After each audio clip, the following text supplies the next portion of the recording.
Ketika seorang pejabat di Pusat Militer Nasional Indonesia menelpon tadi pagi, ini kesempatan untuk mengajukan sebuah pertanyaan dari bosman kepadanya. Apakah perang di Ukraina dimonitor dari jam ke jam? Di war room, apakah ada kamera satelit yang bisa kita monitor gerakan militer di perang Ukraina? Jawabannya, iya dan ada. Yang bosman pun langsung berkomentar, coba fokuskan kamera ke sisi barat Ukraina di perbatasan Polandia dan coba lihat gerakan tentara yang kira-kira ada sekitar 30 ribuan sedang mau ngedrill latihan perang simulasi di Norwegia. Semuanya tentara yang hadir di Norwegia dan Polandia adalah tentara anggota negara-negara NATO. Satu lagi, coba awasi terus gerakan militer di selatan di 3 kota pelabuhan Ukraina. Di sisi Polandia dan Norwegia sepertinya NATO serius menyiapkan ground trupnya. Dan untuk itu kita lanjut membaca taktik perang Rusia yang bergeser setelah dalam 1 minggu rencana A tidak berjalan dan sekarang menjalankan rencana B, C, dan mungkin sampai Z. Hal ini menjadi lebih menarik walau bengis, namun itulah kenyataan perang. Menurut ahli taktik perang modern, pasukan pendukung logistik Rusia di awal perang tidak fleksibel dan kekurangan perlengkapan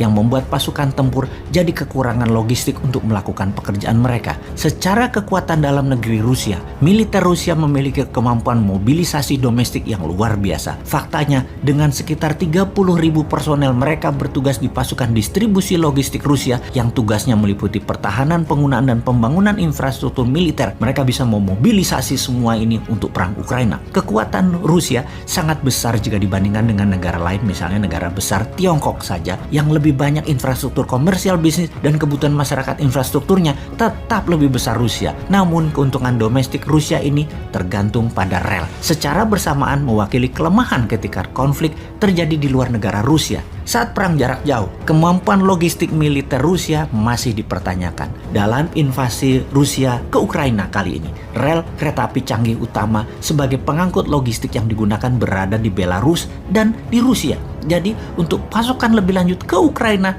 harus menggunakan truk. Ternyata Rusia tidak cukup truk. Disinilah bottleneck pertama dari logistik Rusia. Dari kereta api yang datang, banyak pindah ke truk. Kendaraannya kurang. Kita lanjut perubahan strategi yang jitu oleh Rusia kemudian. Inilah dinamisnya perang. Pada angkatan bersenjata Rusia, unit organisasi terbesar dari pasukan darat mereka biasanya didukung oleh 1 brigade dukungan material teknis pada dasarnya. Pasukan pendukung logistik mereka, masing-masing brigade ini terdiri dari 1.000 personil yang mengoperasikan 408 kendaraan pengangkut yang mampu mengangkut 1.870 ton kargo. Ini ternyata agak belum memadai pada saat awal peperangan Ukraina. Menurut pensiunan Letnan Kolonel Alek Versinin, pakar permodelan dan simulasi konflik militer pasukan Rusia, di bawah konfigurasi mereka saat ini, tentara darat Rusia sama sekali tidak mampu mendukung pertempuran lebih dari 90 mil atau 145 km dari tempat pembuangan pasokan logistik, dalam hal ini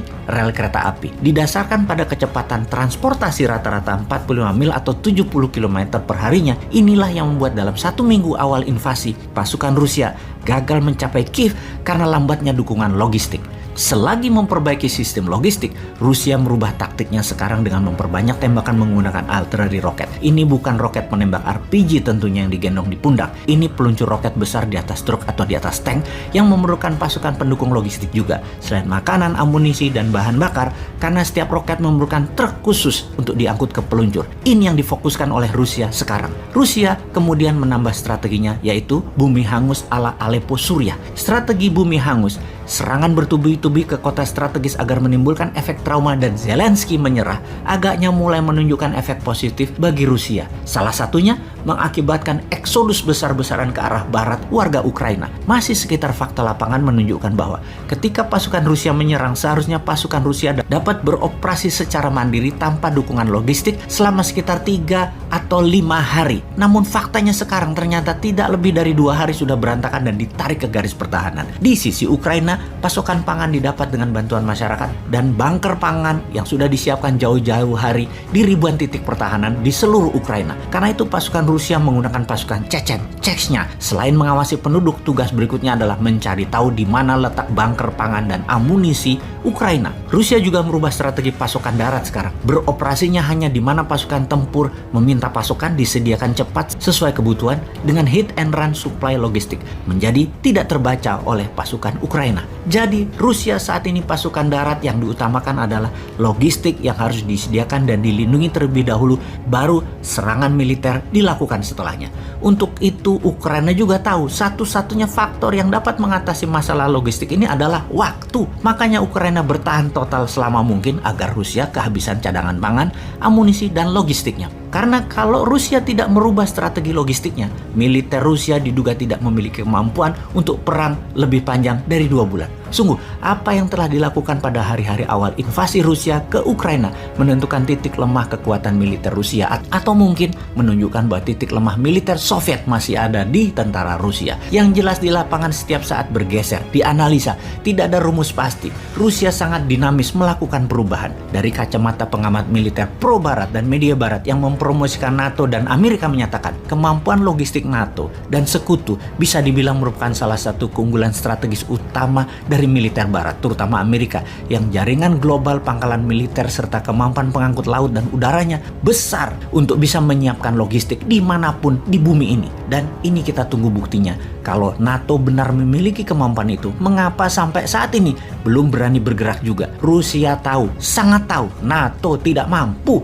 Bukan seperti yang analis katakan tersebut. Apa yang Rusia lakukan sekarang? Strategi Rusia bertambah lagi sekarang adalah dengan menyetop jalur laut di Laut Hitam, memutus kota pelabuhan Mariupol dan sebentar lagi kota pelabuhan Odessa agar Kiev lapar dan menyerah. Kemudian Rusia memecah pasukan kecil-kecil mencari logistik pasukan Ukraina yang ternyata strategi ini mulai menunjukkan hasil. Ketika posisi diketahui, roket meluncur ke titik-titik yang menjadi lokasi penyimpanan dan diledakkan. Intinya, pasukan Rusia sudah semakin mendekati Kiev. Sudah 3,4 juta warga Ukraina mengungsi ke luar negeri, yang terbanyak di Polandia yang sudah menampung 2 juta pengungsi lebih. Dalam perjalanan mereka yang bergerak pindah, sudah lebih 8 juta warga yang dalam 3 minggu ke depan bisa 7 juta warga Ukraina keluar negara mereka bermigrasi. Negara sekitar sudah mulai gerah. Ada 10.000 pasukan NATO di sekitaran perbatasan dengan wilayah pengungsian dan terus bertambah. Ditambah banyak negara dunia yang saat ini terkesan melawan hegemoni. Salah satunya India. India membeli minyak Rusia sekarang. Kalau Indonesia, bagaimana sih strateginya?